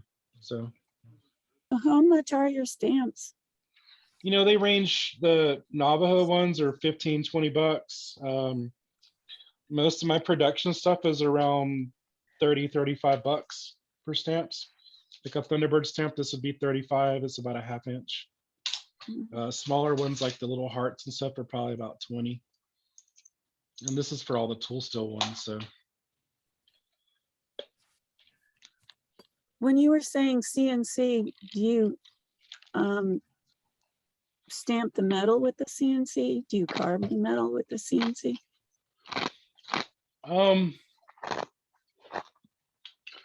we're talking about the stamps, right? Oh, you make your stamps on the CNC. Yeah, it's like a milling machine, and we use tiny bits to go inside of here. The machine does Okay. all that work. And then I go back and grind it. If there's only like inside of the head of the Thunderbird, I just could not get in there with a bit, so I had to do a few hundred of those with a 0.10 millimeter ball burr and go in there for 5 seconds and hit all of them because I could not get in there with the machine. So some of that fine detail is still hand done, but it was 5 seconds and not, a ½ hour trying to make this by hand. So, and there's things that I can do with the machine that I just can't do by hand with, it's more consistent. So, What's I mean, pretty much What's a CNC machine? it's a CNC milling machine. So imagine taking a drill bit and sticking in a machine and then walking off and it carves everything for you. We use the computer to make CAD designs and then move them over to the CNC. A lot of the commercial, or not commercial, but a lot of the people out there now are using lasers and CNCs machines to do, if they're doing any kind of, where they're offering several of them, they're using machines, and there's nothing wrong with it. Like I said, there's a handmade market and a, the CNC side of Production. it. So yeah, and the lasers, I mean, they can get a lot of good detail. I mean, there's people out there that were making stamps for 6 months and got a machine and they're in business. So it's out there. It's not something you can just buy and press a button though. You do have to have some other skill sets with it, but and you know, you could just buy one for me for $20 and I don't have to do that because I've got thousands and thousands and thousands of dollars into it, and you know, years of doing it too. So and you know, to be honest with you guys, like I really enjoy making. My zen is to be in the shop making stuff. So you know, I kind of was on that thing growing up that work is salvation, and you can just go work. And you know, like I said, it's my zen, and I really enjoy it a lot. So you know, a lot of this addiction I have is I buy metal and make stuff and sell it to go buy more metal. I don't say I'm as bad as Kevin Potter is, those guys, but he has a whole crew to support his habit. So I've just got a little bit smaller habit than him. You know, it's the same way for, you know, Dave and them over at Pepe, man. They're constantly making stuff, selling it out and having to make more. It's just, you know, it's a blessed thing that we have going on. You know, we're all making stuff here in America too. So, you know, it's good for everybody. You know, I know a lot of the custom work that I do, it can take time. And like right now I'm behind a lot more than I usually am. So I used to be 2 to 3 weeks and now I'm 3 to 4 weeks, but maybe I'm about 5 if you want a logo and stuff. And there's other people that do it. I think people come to me because, you know, I'm not just a person making tools. I'm also a jeweler. So I have a different experience with it than just pressing a button and walking off too. So I feel blessed. Like I said, I've been extremely blessed in my journey working for IJS. I mean, it was, you know, horrible that they went out of business, but it was an awesome experience for me. Just to be able, you know, because I went from like, you know, a repair kind of guy doing gold, diamonds, whatever on a bench to being an industrial jeweler, working for David H. Fell. We were doing sputtering targets. I don't even want to go into that, but like this just huge amounts of metal. And we were using CNC machines to machine the metal for technical products. And I just really feel blessed to be able to do this. I mean, you know, I'm unemployed every day because I work for myself, but I really enjoy it. You know, I feel blessed. Part of these classes are sharing it. You know, I was telling the ladies yesterday, like I don't have to teach. It's not part of my business model. It's something I enjoy doing and hanging out with people and sharing it, and it helps everybody. It helps me and it helps you guys. So that was what today was about, was sharing some tips and tricks and just sharing with you guys what we do. So any questions? I think do we still have time? What time is it? We still have 6 minutes. Do you have any samples of your work that you can show? I don't have any out right now. Like I said, I'm kind of packed up. I'm hitting the road in a couple of days. Oh, that's right. You said that. I'm fixing to hit the road, and I've got a blade show in Fort Worth, and then I'm going back to Alabama for a couple of weeks. So I don't have anything out. You can look on my Facebook page, and there's tons of my Facebook page is public, so you can go look at anything that's on there. Instagram, things like that. I mean, there's years and years of stuff on there in my photos. I'd like to know how you take care of your bitch block. It looks so smooth and shiny. Do you dress it, or is that just a new way? Well, you know, I'm kind of blessed. I mean, there's a couple little spots of rust, but you know, I'm out here in the desert.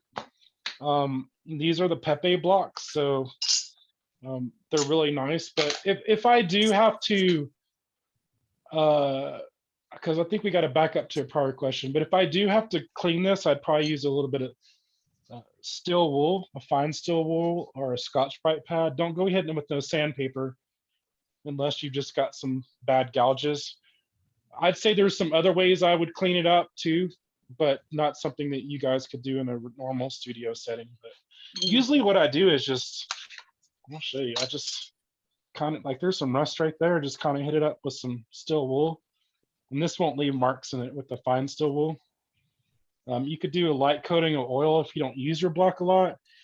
For those of you that are shooting the South, I mean, there's not a lot you can do to fight rust. I mean, rust never sleeps.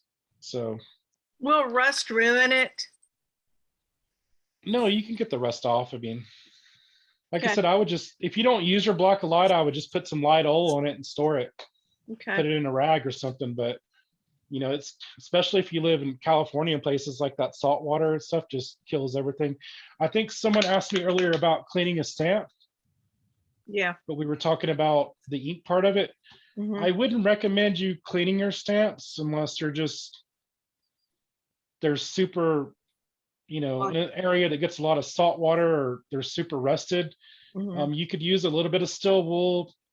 The best thing that I do in those situations is you can buff your stamp a little bit with like a hard yellow wheel and some Zam. But I'm talking like a super light buffing, and don't go out there and buff all your tools tonight. Just, you might want to practice with something because you can ruin some of the designs on there. Okay. But that's something I do for a lot of the, especially my repoussé sets and stuff. We buff those out to a high polish with Zam. Zam's really nice, but you might just want to experiment with like a rag and some Zam that you put on the rag and just kind of polish it a little bit by hands. Okay. I wouldn't get super worried about the rust. The main thing is to try to store your stamps in a container where you can keep like an oil rag inside of it or something to keep the moisture out of it, or in what is the little packets that you get in the shipping? There's silica gel packs. Yeah, if you're in a really heavy area with it, I mean,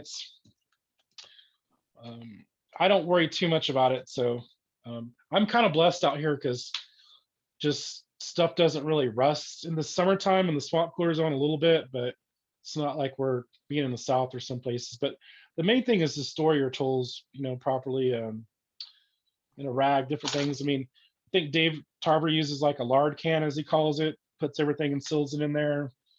You can put them in Ziploc bags. Do not use WD-40. It's like the worst thing ever. Everyone's been taught to use WD-40 on rust. It's true to free up things that need to move, but WD-40 does not prevent rust. It actually will create rust. So something like a silicone spray or something like that would be better. It's kind of a misnomer. Everybody thinks spray it with WD-40. That's like I don't even have WD-40 in the shop, so I don't use it. What about like I said, vegetable oil? Yeah, olive oil. If you have sensitivity to petroleum, I've definitely used olive oil before to put a little bit on the stamps. The main part is just your business part up here is what you kind of want to keep some coatings on. And like I said, just storing it. Usually people like put oil in a rag and then put that in some kind of container that you can get rid of the oxygen. So like this one's got a little bit of rust on it, but doesn't bother me. You see, using it too will also keep it kind of clean. Like I said, the ink, if you really just want a super quick tip to do it, just go ink all of them. That'll keep a lot of it real nice and clean when you're not using it. Because like I said, it's waterproof and it's acid free with these Archival, the Ranger brand, and I think the Stays On is acid free. Don't quote me on that one, but I know it's permanent waterproof too. So that's an easy tip that you could do instead of going in there and trying to hack away on your stamps with different stuff.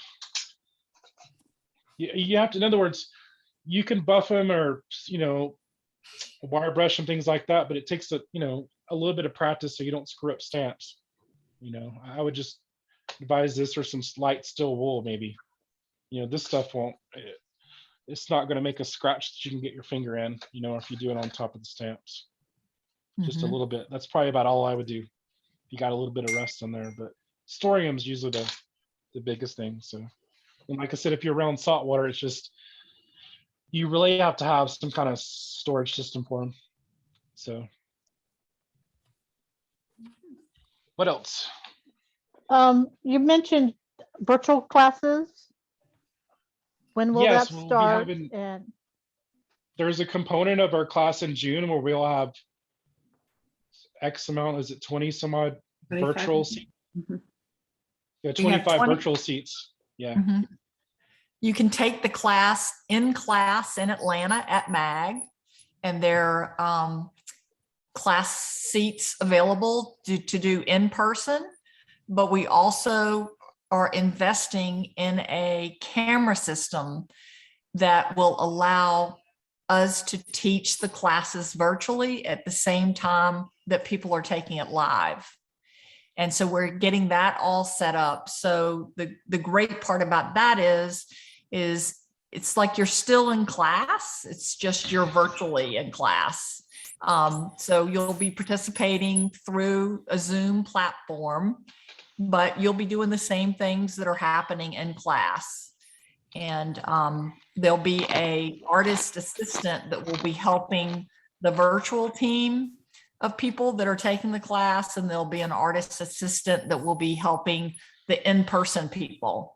But we're really excited about that because we know this event that Danny's teaching for the Southwestern bracelet with the stampings is going to be, in high demand, and offering the classes virtually allows people from literally all over the world to take it. You don't have to be in Atlanta, or if you're in Atlanta, you don't have to fight the Atlanta traffic. So it's a great way to participate one way or the other. And, we know it's going to be in high demand. So Janet has posted the link to the class in the chat. So if you're, serious about wanting to take it, hop on there and get your seat. Okay. Yeah, and it's going to be awesome. This is probably the first virtual component that I've done to a class. So in my classes, I'm not trying to brag, but they do sell out. So to that note, I even was teaching during COVID and they still were selling out. Yeah, That's a great I'm totally blessed. And like I said, I think a lot of it too is you guys have a following, like places I go at Sherry's or with Barb and stuff, like you guys have your own pool of following that's there too. But yeah, I'd say if you're not in Georgia and you want to get in on that virtual, or even if you're in Georgia and want to skip the traffic, like I would sign up today, because those are going to be gone. Because I haven't really blasted it really hardcore about that in my groups either. So kind of let you guys run with it like today, the people that want to join in with MAG and stuff. But if I start blasting it out there, it's going to go super fast. So when it hold off goes for a few days. There's actually an early bird special also for Yeah. $25 off. And if you're a member of the guild, then you also get You also get a discount. discount on the classes. Yeah. Yeah. Could you say what the date is of it? June It's 6th. I'm terrible. Yeah, I think it's the 6th and 7th. correct. And then we're also going to do a pop-up sale, right? With Stone Yeah. and Full Sail on the 8th. On the 8th, the day after. So if some of you guys don't take the class, or maybe you did the virtual and want to come by that day if you're around, I'll have a lot of stuff there. I'll just be coming off a blade show in Atlanta that I do right before class. So also I'll have a ton of Pepe tools with me. Also there to sell. And of course, stamps. I'm going to bring at least a couple thousand stamps for class. I usually bring on the road. So And you're going to everybody bring knows me. I'm trucking turquoise, around too. stamps all the time. I'm sorry. You're going to bring some turquoise with you too, right? Oh, we're going to have Sabrina from Turquoise Obsessions. She's going to help me do the turquoise thing. So Okay. yeah. We'll be in touch. So we'll about definitely have a lot of turquoise, and maybe some other stuff too. So let me just double check, because I know this question will come up. If people sign up for your class virtually, regardless of where they live, it has to be synchronous. You have to be there together, right? You're not going to be able to buy it for another time. That's correct. Yeah. It's live when we're Right, when actually. it's done, it's done. Mhm. If you don't get in on that, even though it's. Yeah, pretty much it's 35 virtual, including the Spaces. live, including in-house, I guess, or we're calling that live. Right. And that's it. Okay. Got That's it. it. Yeah. And so I would get in on it. So for I sure. do see someone asked if you have to be a resident of Georgia to join MAG, and you do not. So you Yeah, could we have join us people from all over that. from support. everywhere. And if you are a member, you make up the difference pretty quick, basically with one workshop with us, because we members get a discount for workshops. So I have a question. If you're new to stamping and you don't have any of this stuff and you have to take this class virtually, what do? I'll be supplying it. We're working on that now. So for the Before the class? Yeah. Yeah, I mean, my goal is to have that stuff ready by May so we can get it out to people that do need it. Or So if you would need like to have a record- kit for that class?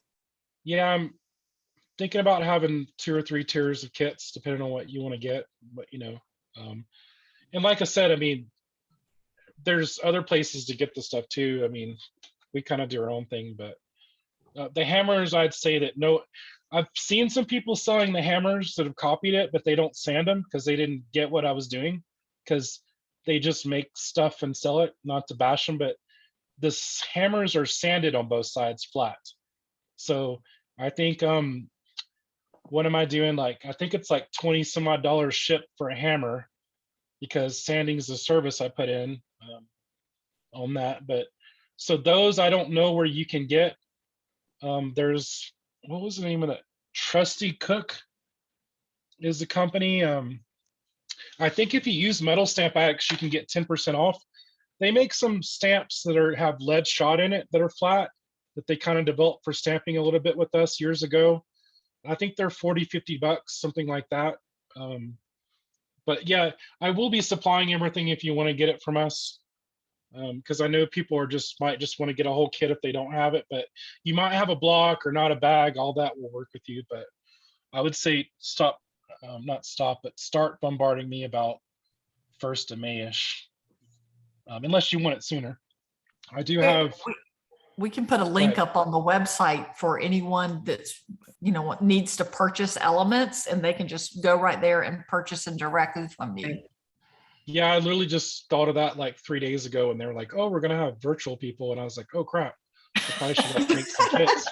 Like I'm running too many moving legs, but I was like, "Oh," and then I was, talking to team. I was like, "We got to come up with sandbags quick, and I got to order more hammers because Harbor Freight's kind of touch and go. Like sometimes they have them, and sometimes you don't. So I try to stay.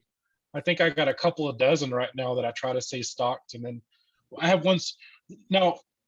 The class students, for the most part, can buy a kit, but I have some, things that I do bring to class for people in the class if they want to buy it at the end. Some used stuff, but yeah, I can definitely help you if it's something you got to have today and I don't have it. I can point you in the right direction too if it's something obtainable. So I'm not just trying to sell you all my stuff, and that's the only way. There's lots of different ways to do it. So I can sell you an anvil too if you need an anvil. Put that in your backpack. I mean, you'd be surprised. It's kind of like, I think if you're a hardcore stamper, at some point you want to move into getting an anvil for thicker gauge stuff. I mean, and like I've got some really good friends who sell anvils too. So actually Andrew out of Fort Worth, I'm going to see him picking up some anvils for other people that I'm relocating, so to speak. So, but you don't have to have all that. Like I said, that's I forge and do other things. So having 2 or 3 anvils is not uncommon for people like us, and I'm a tool addict, so I need more tools because I have a nice clean anvil that I use just for silversmithing and stuff. And then I have the dirty forging hammer. And then I recently acquired a 350-pound anvil, but I don't even know what I'm going to do with it yet. So, but I own it. Yeah, that's cool. Way cool. It was my knife mentor, one of them, and he's retiring after he's 84, and he's retiring after like 48 years of knife making. And there was some things that had my name on for years, and so I've started picking them up. And this anvil came from the Santa Fe Railroad Company and was used here in Albuquerque at the rail yard station to fix trains. So it's probably over 100 years old.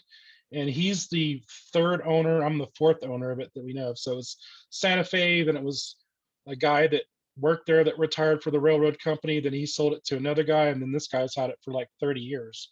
So it's way cool. it is way cool and it's kind of historic too. So, like I said, I don't even know why I even need it, but I got it. Well, I need to jump off this call, and I want to thank you so much for helping us create community and for sharing yours with us. And you're a I tremendous. hope you enjoyed it.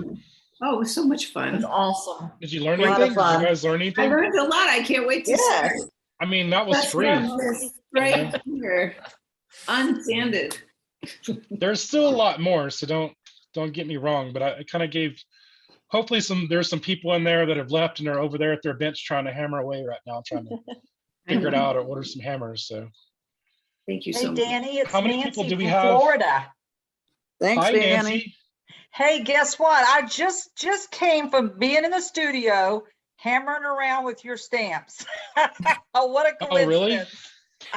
Did I you get to can watch vouch this or for are you just Danny. joining in? He makes fabulous stamps, wonderful Thank you, stamps, Nancy. awesome stamps. I bought 1 million of them. He's true. gets great service. He always gets you. You just gotta text him, let him know what you need. He'll work with you. He's real good about getting supplies to you. An excellent creator and seller. Just think Thank the you very world of much. him. He's making my Hallmark right now. Awesome. Anyway, I'm Woo. in line. And just catching up, I think there's some people that got in late. There is going to be a link and you can watch this later and it's free. It's free. Good. So, Thank you, Danny. but I hope you guys learned something today. And Definitely. Thank you. Thank you. how many people do we still have here? Really appreciate it. We're at 75. 75. Thank you so much. And Okay, for bye, those- guys. For those who tuned in late, if you want to do any more sip and saws with us, you can join MAG, and we do this once a quarter. So thanks so much for Yeah, I mean, joining us. That's totally worth it right there. I mean, Yeah, I was 50 worth bucks it. for a If you year. joined today, I was totally worth it. Yeah. Oh, Totally worth just it. the hammer alone's worth $1 million because, like I said, no, because and I've had some like knockdown, drag out arguments about brass hammer to steel hammer because us, we're purists. We want it all steel, tool steel, but some of the people are like, well, you can still use a brass hammer. You can, but usually that solves a problem for people that are struggling right there. So, and that's worth the whole 90 minutes, if you ask me, that I see in classes. So, Thank you. Thank you Thank so you, much. ladies. Thank you so much. Bye, everybody. Bye. Thanks for Bye. attending. Yeah. Bye. Thanks, Danny. Thank you. Thank you, Mag. Thanks. Thank you, Mag.